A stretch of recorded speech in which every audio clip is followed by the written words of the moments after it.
VFM news కు స్వాగతం. శ్రీ సత్యసాయి జిల్లా ధర్మవరం నియోజకవర్గం బత్తనపల్లిలోని ఆర్డిటి రూరల్ డెవలప్మెంట్ ట్రస్ట్ ఆసుపత్రిని గురువారం సాయంత్రం విద్యా ఐటీ శాఖల మంత్రి నారా లోకేష్ సందర్శించారు. అనంతరం అనంతపురం కేంద్రంగా సేవలందిస్తున్న ఆర్డిటికి 2021లో FCRA foreign contribution regulation act రెన్యువల్ను కేంద్ర ప్రభుత్వం నిలిపివేసింది.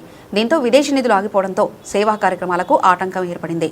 ప్రజల జీవితాల్లో భాగమైన ఆర్డిటి సేవలు నిరంతరాయంగా అందేలా చూస్తానని యోగనం పాదయాత్రలో నారా లోకేష్ హామీ ఇచ్చారు. ప్రజాప్రభుత్వం రాగానే మంత్రి లోకేష్ ఆర్డిటిపై ప్రత్యేక శ్రద్ధ తీసుకుని కేంద్రంతో నిరంతరం సంప్రదింపులు జరిపారు.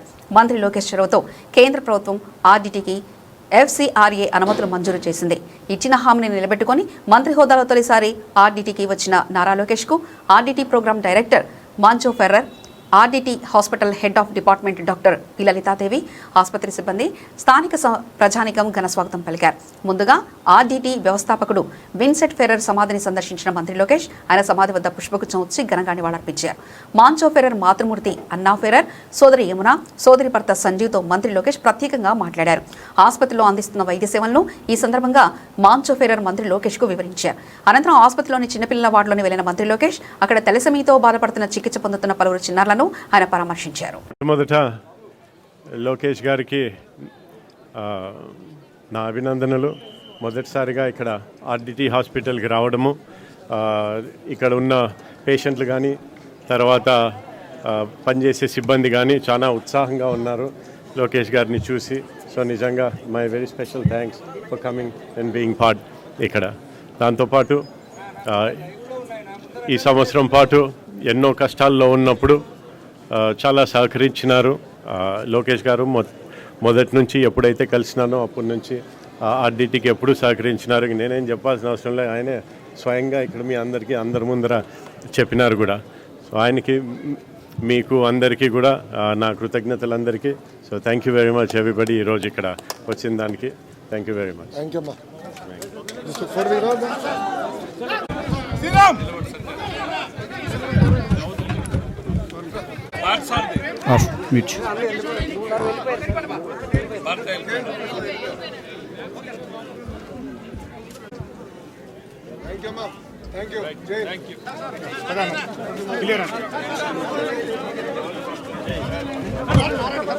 మిత్రులందరూ కూడా నా పాదయాత్రలో పాల్గొన్న వారే, నాతో పాటు కలిసి నడిచారు. పాదయాత్ర ముందల ఆర్డిటి గురించి విన్నా, కానీ పాదయాత్రలో ఆర్డిటి చేస్తున్న అద్భుతమైన కార్యక్రమాలు కల్లారా నేను చూసా. ఇప్పుడు కూడా బాగా గుర్తు. ఇంట్లో వికలాంగులుగా పిల్లలు పుట్టినప్పుడు కొంతమంది తల్లిదండ్రులు ఈ పిల్లల్ని మేము చూసుకోలేమన్న ఒక బాధ ఆవేదనతో వాళ్ళని వదిలేస్తారు. అలాంటి పిల్లల్ని సొంత బిడ్డల కన్నా అద్భుతంగా చూసుకునే ఒక ఆర్డిటి పాఠశాలకు నేను వెళ్ళా. అక్కడ ఉన్న టీచర్లు ఆ పిల్లల్ని ఒక ప్రేమతో సొంత బిడ్డల కన్నా అద్భుతంగా చూస్తాం. నేను కల్లారా చూసా.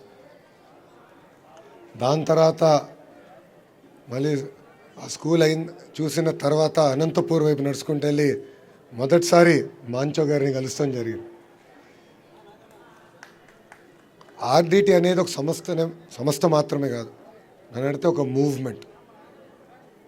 ఎందుకంటే మీరు చూస్తే ఇప్పటికీ 57 సంవత్సరాలు అయింది ఆర్డిటిని ఇక్కడ స్థాపించి.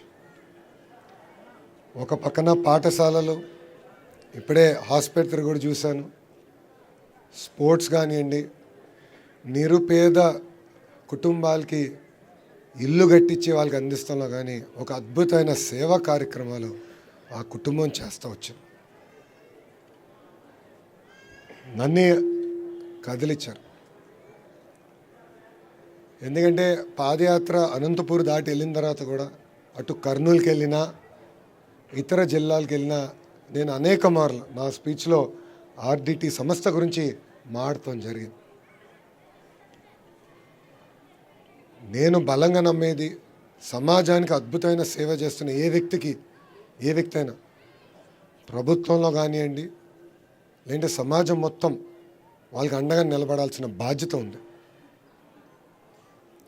మీ అందరూ తెలుసు, గతంలో వాళ్ళు కొన్ని ఇబ్బందులు ఎదుర్కొన్న విషయం మీ అందరూ తెలిసిందే. ప్రత్యేకంగా మాంచో గారితో నేను పర్సనల్గా ఫాలోఅప్ చేసుకుని కొన్ని అపోహలు ఉంటే అపోహలని తొలగించి వాళ్ళకి రావాల్సిన లైసెన్స్ ఎన్డీఏ ప్రభుత్వం అందిస్తాం జరిగింది.